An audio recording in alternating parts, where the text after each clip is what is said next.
সুপ্রিয় শিক্ষার্থী, আসসালামু আলাইকুম। ফোর্থ ইয়ারের আজকে আমাদের ক্লাসের বিষয়বস্তু হচ্ছে ডিভিডেন্ড পলিসি, অর্থাৎ ইনভেস্টমেন্ট ম্যানেজমেন্টের আমরা যে ডিভিডেন্ড পলিসি চ্যাপ্টারটা পড়ছিলাম প্রিভিয়াস ক্লাসগুলোতে, আজকে আমি তোমাদের সেই ডিভিডেন্ড পলিসির কিছু ম্যাথ সলিউশন করব। আমরা পিছনে ডিভিডেন্ড পলিসির থিওরির মধ্যে ওয়াল্টার মডেল, গর্ডন মডেল, মডিগ্লেনের মিলান মডেল, তিনটা মডেল পড়েছিলাম।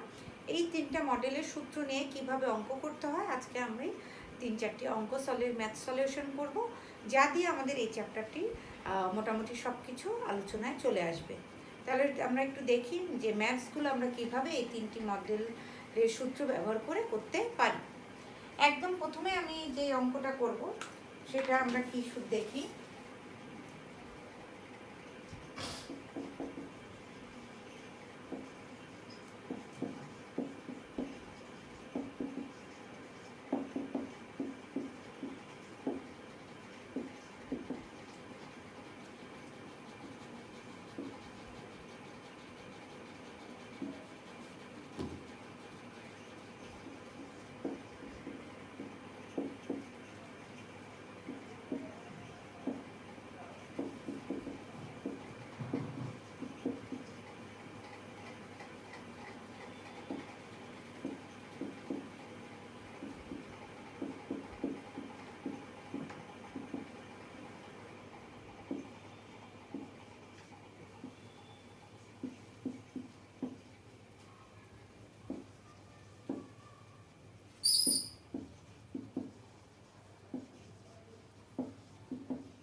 প্রিয় শিক্ষার্থী, আমরা দেখতে পাচ্ছি এখানে একটা ইনফরমেশন তুলে ধরেছে।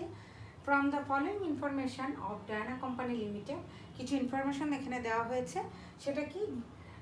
আর্নিং পার শেয়ার টাকা 10, ক্যাপিটালাইজেশন রেট 10%, রিটেনশন রেশিও যাকে বি নামে সাংকেতিকভাবে বি দিয়ে প্রকাশ করা হয় 40%, ইন্টারনাল রেট অফ রিটার্ন আর এর মান হচ্ছে 15%। What is the price of the share under Walter model and Gordon model, অর্থাৎ ওয়াল্টার মডেল এবং গর্ডন মডেল অনুযায়ী আমি শেয়ার প্রাইসটা বের করব। এখন যদি আমরা দেখতে চাই তাহলে এখানে ইনফরমেশনগুলো আমার থাক, বা আমি ইনফরমেশনগুলো একটু ছোট করে এখানে লিখি যে আর্নিং পার শেয়ার দিয়েছে টাকা 10, ক্যাপিটালাইজেশন রেট এটা হচ্ছে গিয়ে ক্যাপিটালাইজেশন রেট যাই হচ্ছে কেই ইজ ইকুয়াল টু 10%। তারপর হচ্ছে retention ratio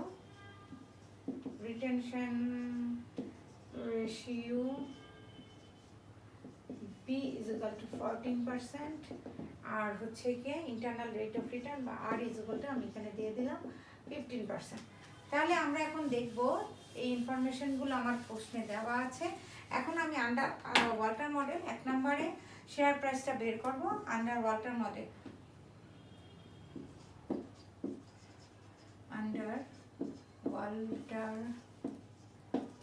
model, we know that P0 is equal to D plus P minus D divided by R by KE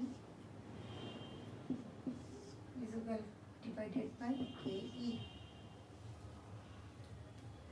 এই যে আমরা জানতাম ওয়াল্টার মডেলের সূত্রটা ছিল D plus E minus D into R by K E divided by K. আচ্ছা, D হচ্ছে dividend per share, E হচ্ছে earning per share, dividend per share, R হচ্ছে ইন্টারনাল রেট অফ রিটার্ন, যেটাকে আমরা বলতেছি ইনভেস্টমেন্ট রিটার্ন অন ইনভেস্টমেন্ট বা required rate of internal rate of return, K E cost of capital, যার অনেকগুলো নাম হয়। এখানে ক্যাপিটালাইজেশন রেট নামে প্রশ্নে বলা হয়েছে।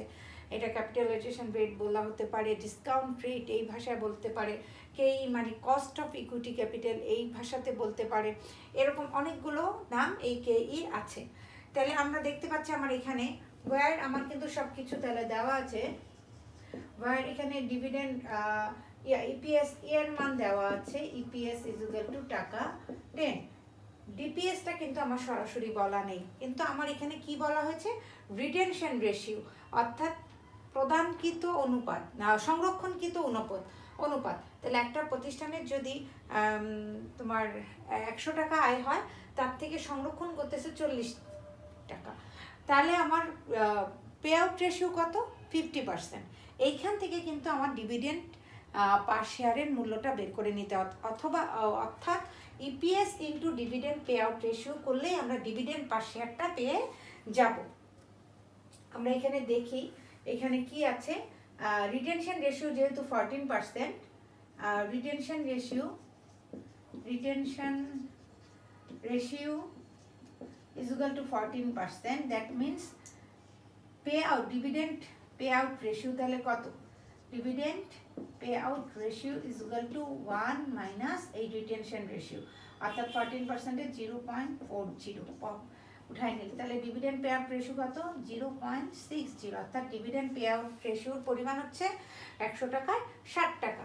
তাহলে এখান থেকে আমি এখন চলে যাই, আমার dividend pay out ratio is equal two হচ্ছে, আমরা সবসময় মনে রাখবো যে dividend pay out ratio is equal two হচ্ছে গিয়ে তোমার ইপিএস ডিভাইডেড বাই ডিপিএস। এখানে তাহলে ডিভিডেন্ড পে আউট রেশিও হচ্ছে গিয়ে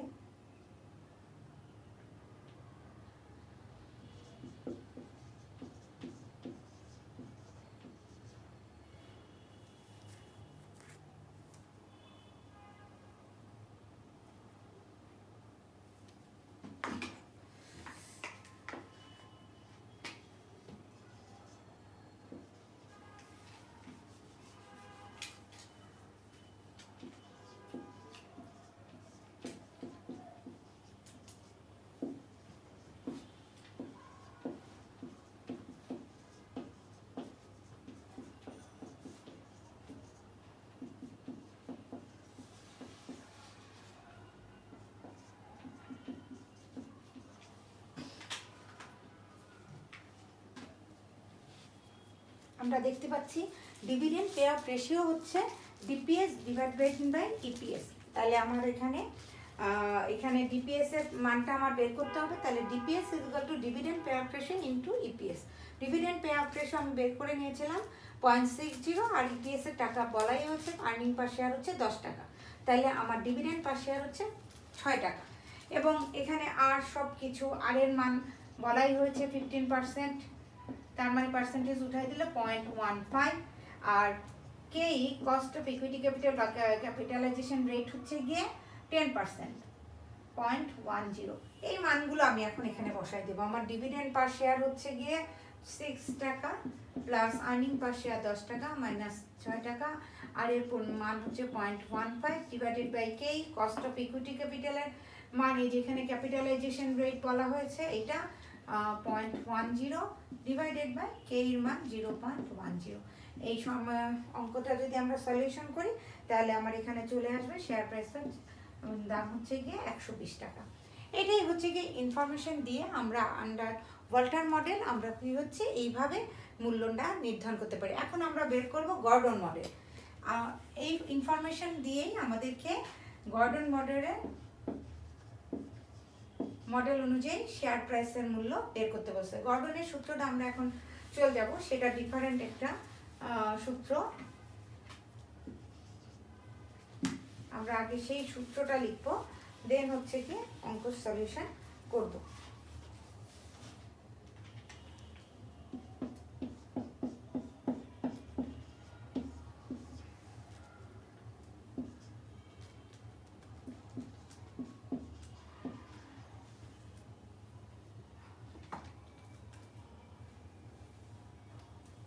গর্ডনের সূত্র আমরা জানি P0 = E × 1 - B divided by, এটা কিন্তু অনেক সময় এই সূত্র হয় E × 1 - B মানে D1 divided by KE - G।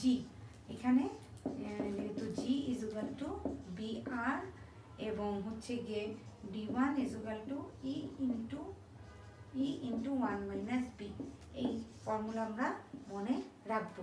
অনেক সময় অঙ্কে যদি ইনফরমেশন দেওয়া থাকে এরকম earning per share, retention ratio দিয়ে থাকছে, তাহলে আমরা এই সূত্রে বসাবো।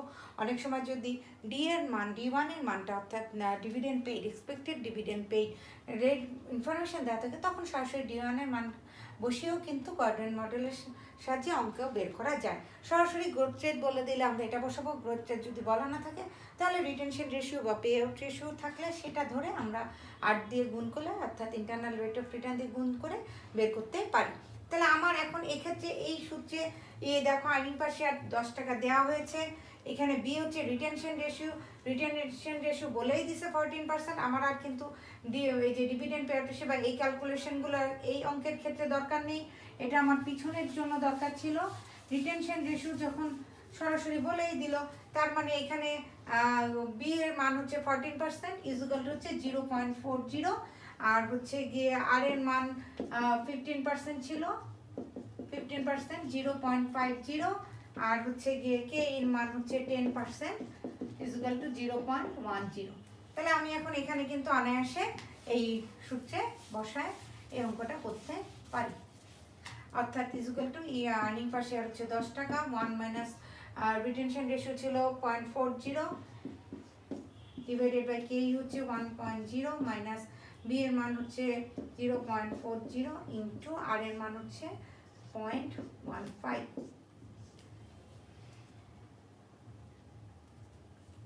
তাহলে এই অঙ্কটার ক্ষেত্রে অঙ্কের মূল্য আসে, শেয়ারের মূল্য আসে 150।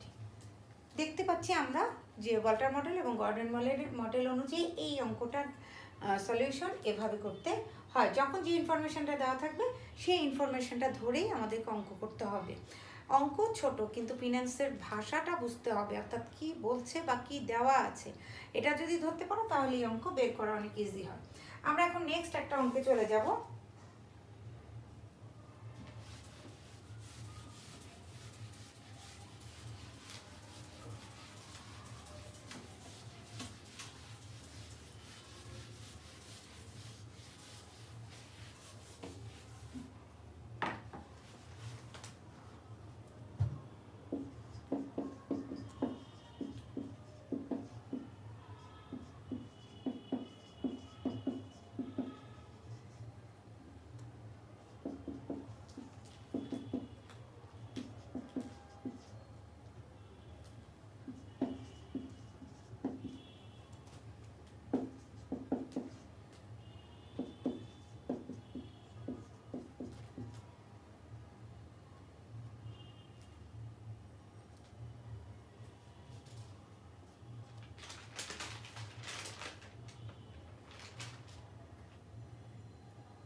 এই অঙ্কটা থেকে আমাদের কাছে জানতে চাওয়া কিছু ইনফরমেশন দিয়ে দিয়েছে।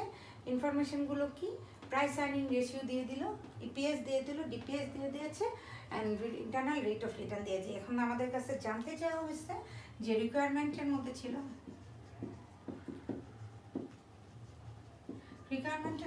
এক নাম্বার এখানে কে ইর মান বের করতে বলা হয়েছে, 2 নাম্বার হচ্ছে গিয়ে ডিভিডেন্ড পে আউট রেশিও এখানে বের করতে বলা হয়েছে। তারপর হচ্ছে গিয়ে 3 নাম্বার শেয়ারের মূল্য বের করতে বলা হয়েছে। 4 নাম্বার এখানে প্রুফ করতে বলা হয়েছে যে প্রুফ জি বি ইন্টু আর, এটা প্রুফ করতে বলা হয়েছে। এবং এই হলো গিয়ে আমাদের রিকোয়ারমেন্ট। আমার ইনফরমেশন দেওয়া আছে এগুলো। এই অঙ্কটার ক্ষেত্রে এখন আমরা কি করব, যে আমাদের কস্ট অফ ইকুইটি ক্যাপিটাল বের করতে বলা হয়েছে। এখন এই অঙ্কের ক্ষেত্রে আমরা কিন্তু জানি না কস্ট অফ ইকুইটি ক্যাপিটালটা বের করতে হয় কি করে। সলিউশনের মধ্যে আমি তাই প্রথমটাই করতেছি, K E is equal to 1 divided by price earning ratio into 100। এখানে 1 divided by price earning ratio আমার বলা আছে 6.25 6.25 ইন্টু 100। তাহলে এখান থেকে কস্ট অফ ইকুইটি ক্যাপিটাল বের হয়ে গেল আমার কত 16%। এরপরে আমার 2 নাম্বার রিকোয়ারমেন্ট ছিল dividend pay out ratio. Dividend pay out রেশিওর ক্ষেত্রে আমরা মানে জানি যে একটু আগে আমরা বললাম ডিভিডেন্ড পে আউট রেশিও হচ্ছে ডিপিএস বাই ইপিএস ইন্টু 100, অর্থাৎ ডিভিডেন্ড পে আউট রেশিও হচ্ছে ডিপিএস বাই ইপিএস ইন্টু 100। এটা থেকে আমরা হচ্ছে কি ডিভিডেন্ড পে আউট রেশিও পেতে পারি। তাহলে আমার ডিপিএস দেওয়া আছে, ইপিএস দেওয়া আছে। ডিপিএস এর পরিমাণ হচ্ছে গিয়ে 10 টাকা, ইপিএস আর্নিং পার শেয়ার হচ্ছে 20 টাকা ইন্টু 100। এটা করলে পার্সেন্টেজে আসে হচ্ছে গিয়ে 15%, অর্থাৎ 20 টাকা থেকে 10 টাকায় যদি ডিপিএস দেওয়া ডিভিডেন্ড দেয় তার মানে 50% পে আউট রেশিও, যাতে ডিভিডেন্ড পে আউট রেশিও তার মানে 50%। এরপর আমার 3 নাম্বার ইয়ে ছিল requirement share price P0 equal to কত। আমরা কিন্তু জানি আমাদের P0 ফর্মুলাটা কি, আমরা এখানে কোনো কিছু বলে দেয় নাই যে না, এখানে Gordon model form the following information, এখানে শেয়ার প্রাইস ইনফরমেশনগুলো দেওয়া আছে এবং এইগুলো ক্ষেত্রে আমাকে বের করতে হবে P0। যদি আমি গর্ডন মডেল অনুযায়ী করতে যাই আমরা জানি P0 ইকুয়াল টু হচ্ছে গিয়ে এখানে D1 যেটা একটু আগে বলেছিলাম KE মাইনাস এখানে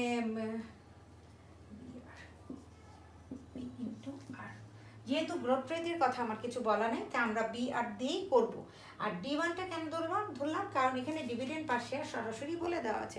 এই ই দিয়েও যদি আমি করতে চাই সেক্ষেত্রেও আমার হতে করা, এই ক্ষেত্রে কিন্তু এই সূত্রটা আমরা E into 1 minus B divided by KE minus B আর এটা দিয়েও করতে পারতাম, সমস্যা নেই। কারণ ই এর মান সরাসরি আর্নিং পার শেয়ার 20 টাকা দেওয়া আছে, 1 মাইনাস রিটেনশন রেশিও আমি জানি আমার ডিভিডেন্ড পে আউট রেশিও হচ্ছে 50%, তার মানে ডিভিডেন্ড প্রদানের হার যদি 50% হয় তাহলে রিটেনশন রেশিও বাকি 50%, অর্থাৎ 100 টাকার 50 টাকা ডিভিডেন্ড বাবদ দেয় আর বাকি 50 টাকা রিটেনশন বা সংরক্ষণ করে।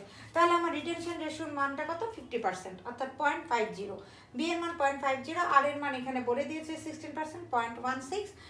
আমরা এই ফর্মুলা ধরেও বসাতে পারতাম, এখন D1 এর মানও বসাতে পারি। D1 যেহেতু দিয়েছে আমার সরাসরি তার মানে এখানে 10 টাকা ডিভাইডেড বাই কেই হচ্ছে গিয়ে কস্ট অফ ইকুইটি ক্যাপিটাল আমি যেটা বের করলাম এই যে একটু আগে 16%, অর্থাৎ হচ্ছে গিয়ে 0.16 মাইনাস বি আর যেটা একটু আগে বললাম 15% হবে বি রিটেনশন রেশিও ইন্টু আর এর মান হচ্ছে 0.16। তাহলে এখানে উত্তরটা কত আসে,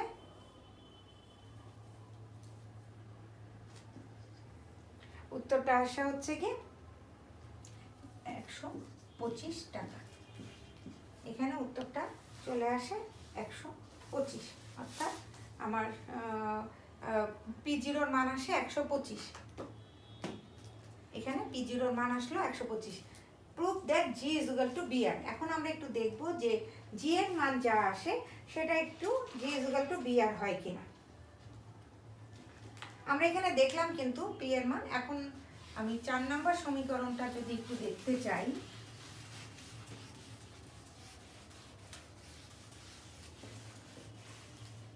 কত আসে G এর মান। আমার 4 নম্বর সমীকরণ ছিল, প্রুফ করতে বলা হয়েছে G is equal to BR. We know that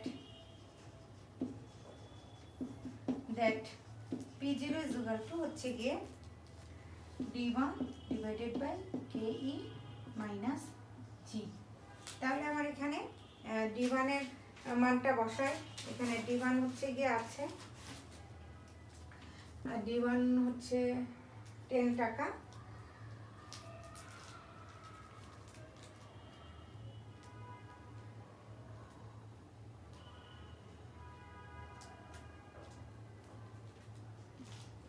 KE হচ্ছে গিয়ে 0.16 minus G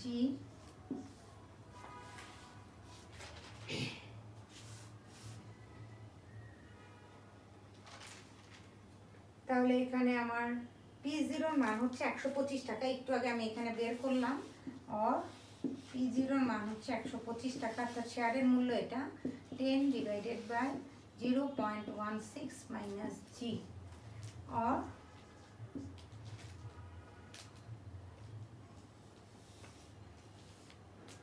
0.16 minus G 10 divided by 125 is equal to এখানে চলে আসে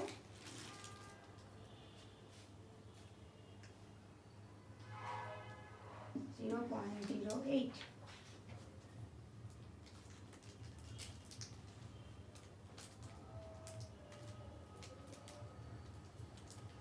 और এখানে G is equal to 0.16 minus 0.08 is equal to হয়ে যাবে 0.08। সুতরাং G is equal to, আমি দেখি এখানে, সুতরাং G is equal to হচ্ছে 0.08 is equal to 8%।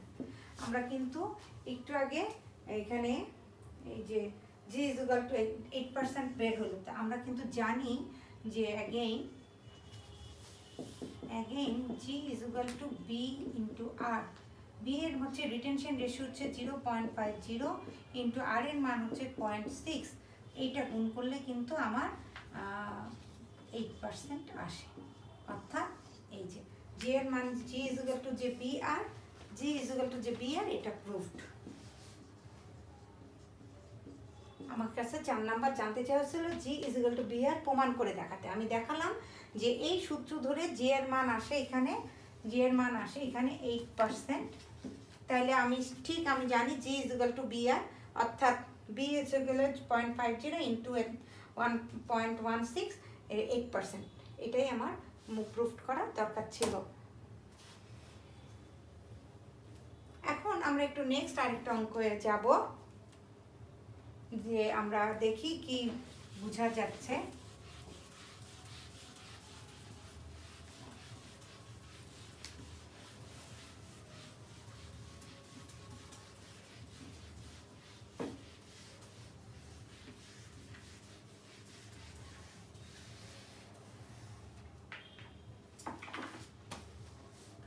আমরা এতক্ষণ ওয়াল্টার এবং গর্ডনের অঙ্কগুলো দেখালাম যে কিভাবে সূত্র প্রয়োগ করে করা যায়।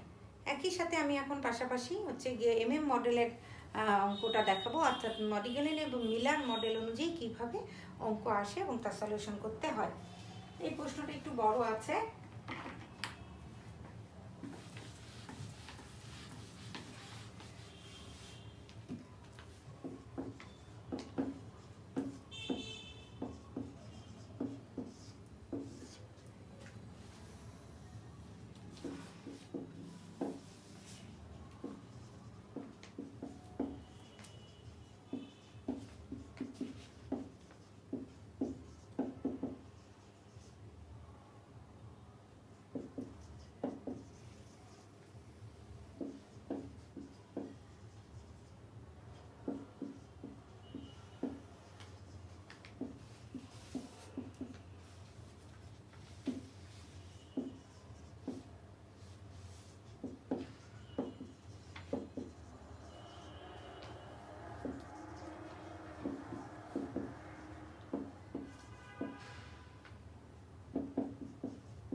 যে প্রবলেমটা আছে সেই প্রবলেমটা কি, a company has outstanding 1 lakh shares, the company needs taka 7 lakh to finance its investments for which taka 1 lakh is available out of profit. The market price per share at the end of current year is expected to be টাকা 150, discount rate 20%. রিকোয়ারমেন্টে বলা হয়েছে using model বের করতে হবে কি number of new share, external financing, market value of the firm, present value of a share, and prove that P1 is equal to P0 into 1 plus K minus D1. আমাদের তাহলে প্রথম রিকোয়ারমেন্টটা কি, number of new shares. তাহলে আমরা একটু অঙ্কে চলে যাই। অঙ্কে চলে গেলে দেখতে পাবো কি চাচ্ছে।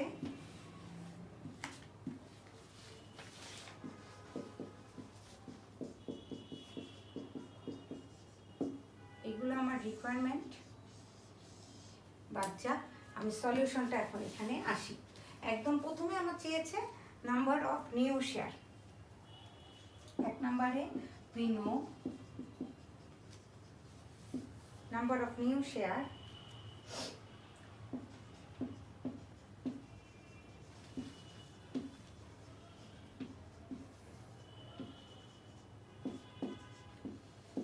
assumption of n আমরা জানি সূত্রটা হচ্ছে I minus e plus n d1 divided by p1।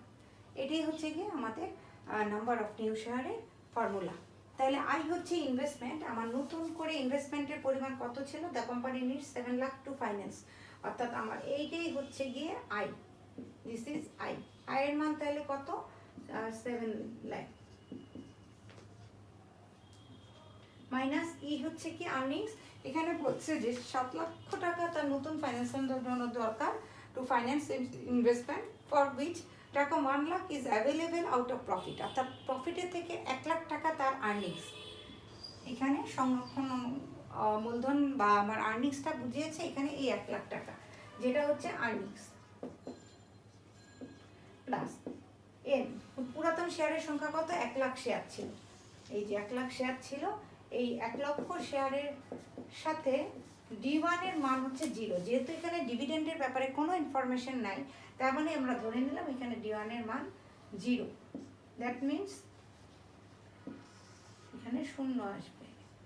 R P1 এর মানটা হচ্ছে কত, ভবিষ্যৎ শেয়ারের মূল্য, যে the market price per share at the end of current year is expected to be 150, এই যে 1 বছর পর P1, এটাই হচ্ছে expected share price at the end of the year, শেয়ারের মূল্য বছর শেষে শেয়ারের মূল্য হচ্ছে P1। তাহলে এইভাবে আমরা সামেশন অফ এন যদি এইগুলো বসাই, তাহলে আমাদের যে সংখ্যাটা আসে, নতুন শেয়ারের সংখ্যা আসে 4000 শেয়ার। আমরা কিন্তু মডেলে এই সূত্রটা পেয়েছিলাম। এখন আমার 2 নাম্বার রিকোয়ারমেন্ট, 2 নাম্বার রিকোয়ারমেন্ট কি ছিল, এক্সটার্নাল ফাইন্যান্সিং, অর্থাৎ এক্সটার্নাল ফাইন্যান্সিং এর সূত্রটা কি, এক্সটার্নাল ফাইন্যান্সিং, যেটা সাংকেতিক ভাষা ছিল summation of N P1 is equal to কত, I minus E plus N D1। এই যে সূত্রটা ছিল আসলে এখান থেকে, এই সূত্রটা summation of N P1 external financing এর, এখান থেকে আমরা সামেশন অফ এন অর্থাৎ নতুন শেয়ারের সংখ্যা বের করতে গেলে এই সূত্রটাকে P1 দিয়ে ভাগ করে দিছি। তাহলে আমি এই সূত্রটা সামেশন অফ এন P1 ইচ্ছে গেল এইটা। তাহলে আমি মান বসাই, আমি জানি ইনভেস্টমেন্ট হচ্ছে 7 লক্ষ টাকা, এটা আমি আগেই বললাম, আর্নিংস হচ্ছে 1 লক্ষ টাকা, প্লাস এন D1 হচ্ছে পুরাতন শেয়ারের সংখ্যা হচ্ছে 1 লাখ, গুণ D1 এর মান হচ্ছে 0। তাহলে এখান থেকে আসে টাকা কত, নতুন ফাইন্যান্সিং টাকা হচ্ছে 6 লাখ, এক্সটার্নাল ফাইন্যান্সিং এর পরিমাণ 6 লাখ। আমার 3 নম্বর রিকোয়ারমেন্ট ছিল market value of the farm. এখন আমার মার্কেট ভ্যালু বের করতে হবে, অর্থাৎ ফার্মের মার্কেট ভ্যালু কত।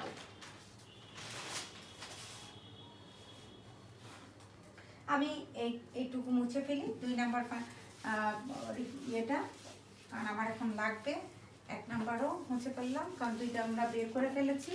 এখন আমরা বের করব 3 নাম্বার রিকোয়ারমেন্ট, হচ্ছে value of the farm, value of the farm, value of the firm, we know that value of the firm এর ক্ষেত্রে আমাদের সূত্রটা ছিল NP0 is equal to n plus summation of n into P1 minus I plus E divided by 1 plus K. আমরা যখন MM মডেলটা পড়েছিলাম তখন এক্সটার্নাল ফাইন্যান্সিং, তারপর নন বিষয় বের করে 3 নাম্বার যে সূত্র মানে সমীকরণটা এসেছিল এন সামেশন অফ NP1 এর মান আমার হচ্ছে গিয়ে 4 নাম্বার সমীকরণ মান 3 নাম্বারে বসিয়ে আমরা কিন্তু এই NP0 পেয়েছিলাম। তাহলে আমার NP0 ইজ ইকুয়াল টু এখন এই ফর্মুলা ধরেই আমাকে বের করতে হবে। আমার এন এর মান আমি জানি এক্সিস্টিং শেয়ার হচ্ছে 1 লক্ষ টাকা প্লাস সামেশন নতুন শেয়ারের সংখ্যা হচ্ছে 4000 টাকা, দুইটা হয়ে গেল। P1 এর মান আমি জানি 150, এই যে আমার 150, ইনভেস্টমেন্ট হচ্ছে 7 লক্ষ টাকা, আর্নিংস হচ্ছে 1 লক্ষ টাকা। সবগুলো যদি আমি বসাই দেই ডিভাইডেড বাই 1 প্লাস কে, কে এর মান ডিসকাউন্ট রেট, এখানে এটাই হচ্ছে কে এর মান 0.20। তাহলে আমার এখান থেকে NP0 এই মানটা চলে আসবে, এখানে আসবে টাকা 1,25,00,000।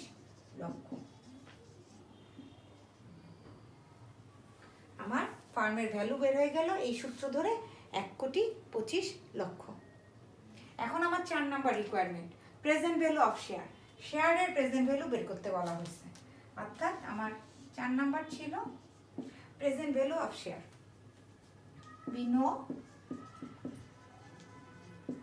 প্রেজেন্ট ভ্যালু অফ শেয়ার হচ্ছে কি আমার NP0, যেটা আমার বের করলাম একটু আগে। সেখান থেকে আমি আমার শেয়ারের মূল্য বের করব। ফার্মের মূল্য আমার ছিল NP0, আমি জানি ফার্মের মূল্য এই যে একটু আগে 3 নাম্বার বের করলাম, value of the farm NP0 is equal two V। এটাই হচ্ছে কি ফার্মের মূল্য, ভ্যালু অফ দ্য ফার্ম। তাহলে value of the farm NP0 is equal two V, or আমি যদি এখন P0 এর মানটা বের করতে চাই, অর্থাৎ 4 নম্বর equal present value of share, শেয়ারের প্রেজেন্ট ভ্যালু বের করতে বলছে, তাহলে V divided by N। V এর মানটা আমি এখানে বের করছিলাম 1,25,00,000। এটাকে N হচ্ছে গিয়ে এক্সিস্টিং শেয়ারের সংখ্যা 1 লক্ষ টাকা, এই যে আমার আউটস্ট্যান্ডিং শেয়ার হচ্ছে 1 লক্ষ টাকা, এই 1 লক্ষ টাকা দিয়ে ভাগ করলেই আমার হচ্ছে গিয়ে শেয়ারের বর্তমান মূল্য বের হয়ে আসে। এক্ষেত্রে বর্তমান মূল্য আসে হচ্ছে গিয়ে টাকা 125। আমরা দেখতে পাচ্ছি ভ্যালু অফ দ্য ফার্ম 1,25,00,000 টাকাকে আমি যদি আউটস্ট্যান্ডিং শেয়ার দিয়ে ভাগ করি তাহলে আমার শেয়ারের মূল্য বের হয়ে আসে। এটা প্রেজেন্ট ভ্যালু, এটা হচ্ছে present value of a share. আর P1 হচ্ছে এক্সপেক্টেড শেয়ার প্রাইস, অর্থাৎ 1 বছর শেষে শেয়ারের মূল্য কত, আর এটা হচ্ছে বর্তমান শেয়ার মূল্য, প্রেজেন্ট ভ্যালু হচ্ছে কত 125 টাকা। লাস্ট রিকোয়ারমেন্ট আমার ছিল proof that P1 is equal to P0 into 1 plus K minus D1। ইচ্ছা করলে এখানে কিন্তু NP0 ইজ ইকুয়াল টু যে V লিখলাম, আমি এই সূত্রটার মধ্যে মান বসিয়েও এভাবে আমি এই P0 মানটা বের করে তারপর N দিয়ে ভাগ করলেও কিন্তু আমি পেয়ে যেতাম। কিন্তু আমরা জানি যে NP0 মানেই হচ্ছে ভ্যালু, তাহলে V কে আমি যদি N দিয়ে ভাগ দিয়ে দিই তাহলে এটা আসে। এখন আমার 5 নাম্বার রিকোয়ারমেন্ট যে proof that P1 is equal to P0 into 1 plus K minus D1। এইটা কিভাবে আসে?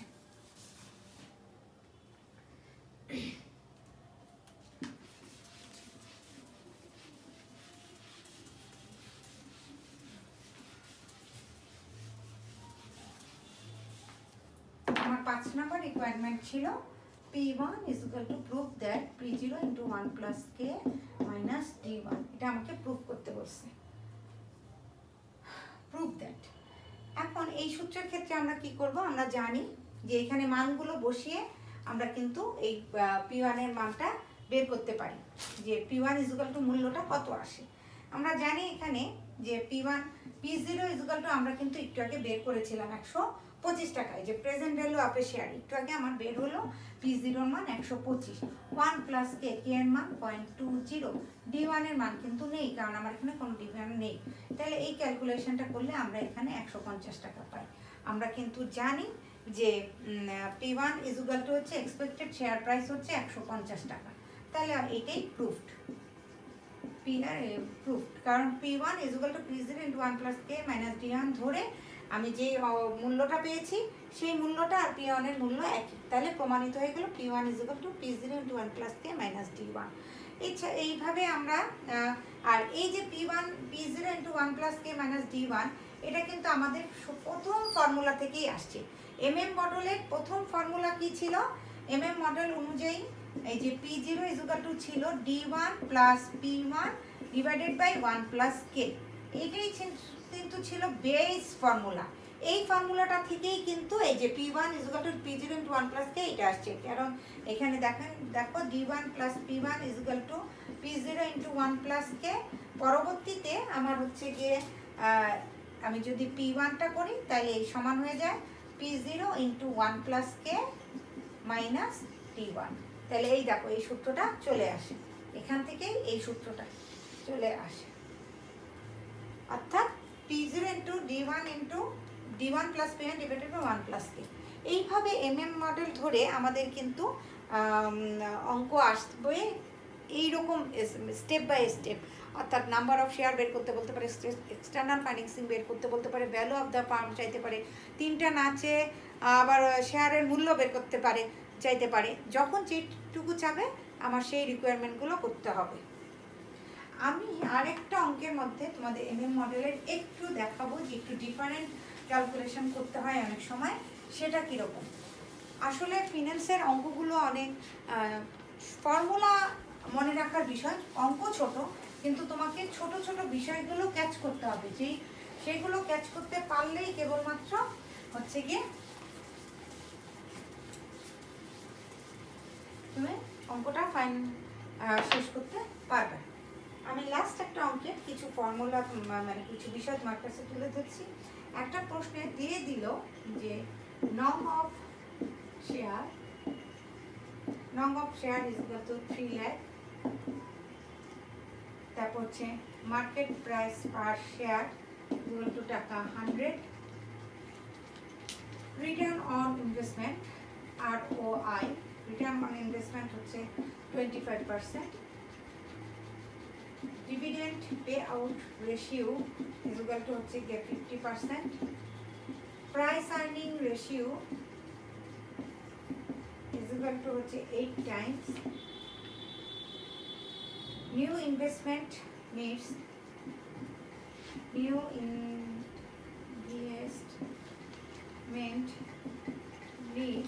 ইজ ইকুয়াল টু হচ্ছে 50 লাখ টাকা, 50 লাখ। এখন আমাকে ইউজিং মডেল আমাদেরকে কি করতে বললো, মডেল অনুযায়ী অঙ্কটা সলভ করতে বলছে। 1 নাম্বার রিকোয়ারমেন্ট হয়েছে বলছে market price per share and of the year, market price and of the ইয়ার বের করতে বললো, অর্থাৎ P1 ইজ ইকুয়াল টু কত বের করতে বললো। 2 নাম্বার হচ্ছে এক্সটার্নাল ফাইন্যান্সিং করতে বললো। 3 নাম্বার রিকোয়ারমেন্ট ছিল আমাদের নং অফ নিউ শেয়ার,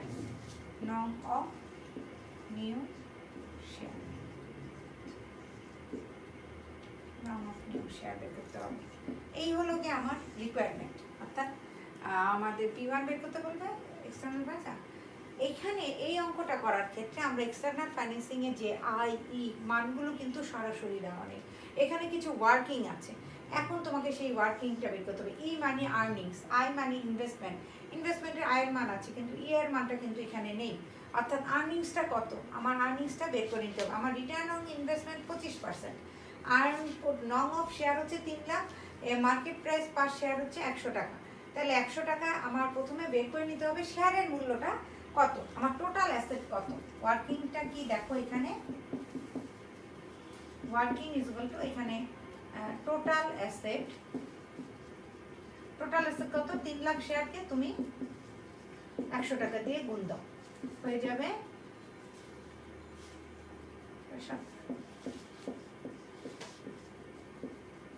30 কোটি। এখন এটা আমার 1 নাম্বার ওয়ার্কিং। 2 নাম্বার ওয়ার্কিং, এখান থেকে আমি আমার এখন আর্নিংসটা বের করে নিব, এর মানটা বের করে নেব। আর্নিংসটা বের করবো কিভাবে? আমার টোটাল অ্যাসেট আমার শেয়ার ছিল 3 লক্ষ টাকা, একটা শেয়ারের দাম 100 টাকা। আমার টোটাল অ্যাসেট তাইলে 30 কোটি। হ্যাঁ, 3 কোটি টাকার মধ্যে আমার রিটার্ন অন ইনভেস্টমেন্ট, আমার ইনভেস্টমেন্টের মধ্যে থেকে আয় হয়েছে কত? 100 টাকায় 25 টাকা। তাহলে আমার এই 3 কোটির মধ্যে আয় হলো কত? এটা বের করতে হবে। তাহলে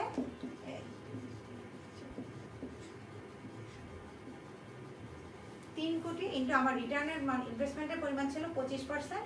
তাহলে এটা হলো, এটা এখান থেকে আমার আসে আর্নিংসে 75 লক্ষ টাকা। এখানে আসছে 75 লাখ,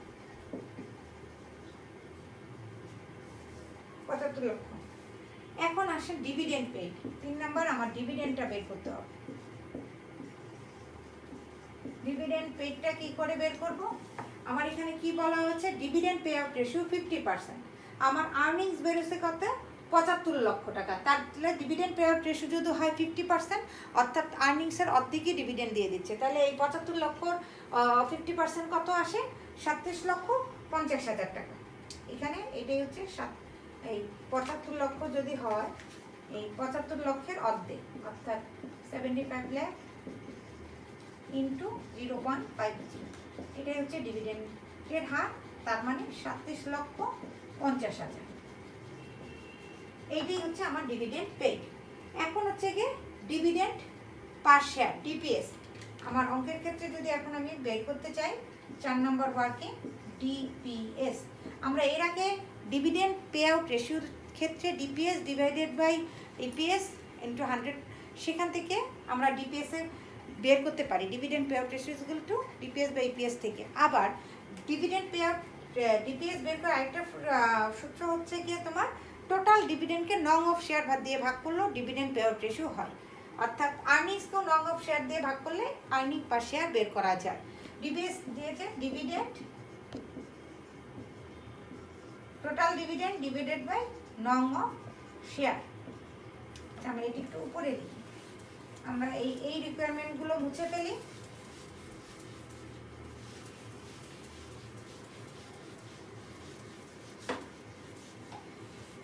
আমার 4 নম্বর যেটা ছিল ওয়ার্কিং এর যে ডিপিএস বের করছি। টোটাল ডিভিডেন্ড ডিভাইডেড বাই নং অফ শেয়ার। টোটাল ডিভিডেন্ড আমার এখানে একটু আগে আমরা ডিভিডেন্ডটা বের করলাম 37,50,000। সেটাকে নং অফ শেয়ার, আমার প্রথমে শেয়ার ছিল 3 লক্ষ, এই 3 লক্ষ দিয়ে ভাগ দিলে আমার চলে আসবে ডিপিএস এর পরিমাণ 12.50 টাকা। এই হলো গিয়ে ডিভিডেন্ড পে আউট রেশিও। এখন হচ্ছে কি আমার 5 নম্বর working, K cost of equity capital বা ডিসকাউন্ট রেটের মানটা বের করা। কে হচ্ছে 1 divided by price earning ratio into হচ্ছে কি 100। এটার মান হচ্ছে 1 ডিভাইডেড প্রাইস আর্নিং রেশিওর মান এখানে বলে দিচ্ছে প্রশ্নে 8 টাইমস ইন্টু 100 ইকুয়াল টু, এটার মানটা বের হয় 12.50%। এখন এই কে এর মান যেহেতু আমার অঙ্ক করতে লাগবে, আমার এমএম মডেল অনুযায়ী P1 এর মান বের করতে, তারপর হচ্ছে গিয়ে এক্সটার্নাল ফাইন্যান্সিং এর দরকার নেই, নিউ ইনভেস্টমেন্টেও শেয়ারেও দরকার নেই, কিন্তু আমার এই যে P1 এর মান বের করতে বলছে যে এখন আমার 1 নম্বর রিকোয়ারমেন্টে কিন্তু আমার এইগুলো এখন লাগতেছে। অর্থাৎ 1 নম্বর রিকোয়ারমেন্টে আমার চাইলো কত? P1। আমরা জানি যে P1 ইকুয়াল টু হচ্ছে গিয়ে P0 ইন্টু 1 প্লাস কে মাইনাস D1। এই যে আমার D1 লাগলো, এখানে আমার কে লাগলো, এই জন্যই আমার ডিএ যে ডিপিএস এর ডি বের করে, ডি এর মান বের করে নিলাম, এটা কে এর মানটা বের করে নিলাম। এই কারণে আমার এই ওয়ার্কিংগুলো দরকার হচ্ছে। P0 এখানে আমার হচ্ছে গিয়ে কত? শেয়ার প্রাইসের মূল্য বর্তমান এই যে share market price per share এটা বলেই দিছে 100 টাকা, অর্থাৎ P0 মান হচ্ছে 100 টাকা। 1 প্লাস কে এর মান এই যে বের করলাম 12.50, অর্থাৎ এখানে আমার মানটা চলে আসবে হচ্ছে গিয়ে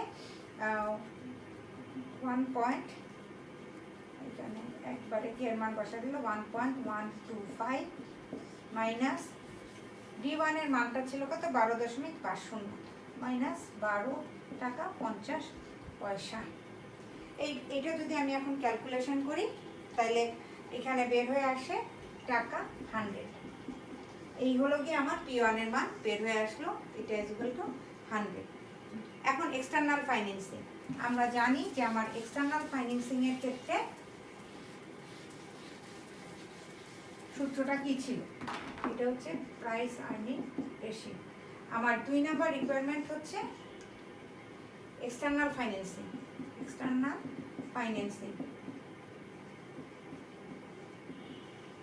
এক্সটার্নাল ফাইন্যান্সিং এর ক্ষেত্রে আমার ছিল এই যে summation of NP1 is equal two I minus E plus NB1, I minus E plus NB1। তাহলে I হচ্ছে কি আমার কত এখানে ইনভেস্টমেন্ট, আমি ইনফরমেশনগুলো মুছে ফেললাম, কিন্তু আমাদের প্রথমে অঙ্কের মধ্যে দেওয়া ছিল ইনভেস্টমেন্টের জন্য দরকার 50 লক্ষ টাকা। 50 লক্ষ। আর্নিংস হচ্ছে কত, আমার আর্নিংসের পরিমাণটা কিন্তু আমরা বের করছিলাম 75 লক্ষ টাকা, প্লাস এন হচ্ছে কত, পুরাতন শেয়ার সংখ্যা কত 3 লক্ষ টাকা, 3 লক্ষ শেয়ার ইন্টু D1 এর মান বের হয়েছিল আমাদের 12 টাকা 50 পয়সা।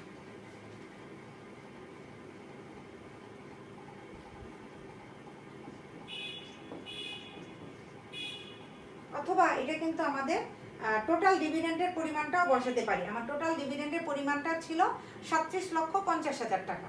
আমরা যে পূর্বে কাজ করেছি এইখানে টোটাল ডিভিডেন্ডের পরিমাণটাও বসাতে পারি। এখন এভাবেও করা যায়, এই টোটাল ডিভিডেন্ডের মান বসেও করা যায়। এখন যদি আমি এটার সমাধান করি তাহলে আমার এখানে আসে 12,50,000 টাকা। এটাই হলো এক্সটার্নাল ফাইন্যান্সিং এর পরিমাণ, অর্থাৎ 12,50,000 টাকা। এখন আমার 3 নাম্বার রিকোয়ারমেন্ট ছিল নং অফ নিউ শেয়ার। নিউ শেয়ারের সংখ্যা কি, নং অফ নিউ শেয়ার, এই সূত্রটা থেকে আসবে summation of n is equal two এই যে এইটাকে বলা হয় এক্সটার্নাল ফাইন্যান্সিং। এই external financing I minus E plus ND1 কে ভাগ দিব হচ্ছে P1 দিয়ে। তাহলে আমার এক্সটার্নাল ফাইন্যান্সিং বের হয়েছিল 12,50,000 টাকা, এর ভাগ দিব P1 এক্সপেক্টেড শেয়ার প্রাইস। আমার কিন্তু এই যে P1 বের হয়েছে 100 টাকা, আমি প্রথম বের করে নিছি, প্রথম রিকোয়ারমেন্টই 100 টাকা। এটা যদি ভাগ দেই তাহলে নতুন শেয়ারের সংখ্যা কত বের হলো 12,500। এখানে নতুন শেয়ারের সংখ্যা আসে 12,500 শেয়ার। তাহলে আমরা দেখতে পাচ্ছি সুপ্রিয় শিক্ষার্থী যে এখানে আমাদের কিভাবে ধাপে ধাপে মানগুলো বের করে নিয়ে, যেহেতু এখানে সরাসরি বলা ছিল না, শেয়ারের সংখ্যা বলা হয়েছে, তারপর হচ্ছে গিয়ে কত ফাইন্যান্সিং করবে সেটা বলে দিয়েছে। অন্যান্য আদার্স ইনফরমেশনের মধ্যে আমাদের প্রথমে যেটা ছিল যে মার্কেট প্রাইস পার শেয়ার বের করা, এক্সটার্নাল প্রথমে এখানে retention ratio, return on investment বলে দিয়েছে, মার্কেট প্রাইস পার শেয়ার বলে দিয়েছে, তারপর হচ্ছে কি প্রাইস আর্নিং রেশিও বলে দিয়েছে, নিউ ইনভেস্টমেন্ট বলে দিয়েছে। কিন্তু আমাকে সরাসরি কিন্তু আর্নিংসও বলে দেয় নাই, ডিভিডেন্ড এর হার বা D1 যেটা এক্সপেক্টেড ডিভিডেন্ড সেটাও আমাকে সরাসরি বলে দেয়নি। আমাদের কিন্তু ধাপে ধাপে বের করে নিতে হয়েছে। অর্থাৎ আমার শেয়ার সংখ্যা এত, তার মূল্য একটা টোটাল শেয়ারের সংখ্যা 3 লাখ, একটা শেয়ারের দাম 1 লাখ হলে আমার মোট অ্যাসেট মূলধন বের হলো ওটা এত। ওইটার থেকে আবার বলে দিচ্ছে যে আমাদের হচ্ছে গিয়ে রিটার্ন অন ইনভেস্টমেন্ট 25%, অর্থাৎ আমার আয়ের হার যদি হয় 25%, তাহলে আমার এই যে 3 কোটি টাকা তার 25%ই আমার আর্নিংস, আমার আয়ের হার বের হয়ে গেল। আবার ডিভিডেন্ড পে আউট রেশিও বলছে 15%, এই আয়ের ডিভিডেন্ড পে আউট রেশিওকে যদি আমি আমার আর্নিংসটাকে নং অফ শেয়ার দিয়ে ভাগ দিই তাইলেই কিন্তু আমার হয়ে যাবে ডিভিডেন্টের পরিমাণ টা আমি বের করে নিলাম যে আমার যে আর্নিংস ছিল তার অর্ধেক যদি আমি পে আউট রেশিও হয়, তার মানে আর বাকি অর্ধেক রিটেনশন, অর্থাৎ আমার সংরক্ষণ বের হয়ে যায় হচ্ছে কি ডিভিডেন্ডের পরিমাণ বের হয়ে যায় 37,50,000 টাকা। এটাকে আবার নং অফ শেয়ার দিয়ে ভাগ দিলেই ডিভিডেন্ড পার শেয়ারটা বের হয়ে আসতেছে। এরপরে হচ্ছে কি cost of equity capital price earning ratio দেওয়া ছিল যেহেতু, এখান থেকে আমার বের হয়ে আসে। এইভাবে ধাপে ধাপে তারপরে হচ্ছে কি আমি P1 এর মান বের করলাম, এক্সটার্নাল ফাইন্যান্সিং এবং নং অফ নিউ শেয়ার। আমি আশা করি তোমাদের কাছে অঙ্কটা সহজবোধ্য হয়েছে এবং অনুধাবন করতে পেরেছ। যদি প্র্যাকটিস করো মানে আরও বেশি ফিনান্সের অঙ্ক যত বেশি প্র্যাকটিস করবো তত তোমার কাছে সূত্রটা তত বেশি ক্লিয়ার হয়। আশা করি এই চ্যাপ্টার থেকে আমাদের মোটামুটি থিওরি এবং ম্যাথ পড়ানো মোটামুটি কভার করা গিয়েছে। ইনশাল্লাহ আমি মনে করি যে তোমরা এই চ্যাপ্টার থেকে ভালোভাবেই সব কিছু বুঝতে পেরেছো। সকলের জন্য শুভকামনা।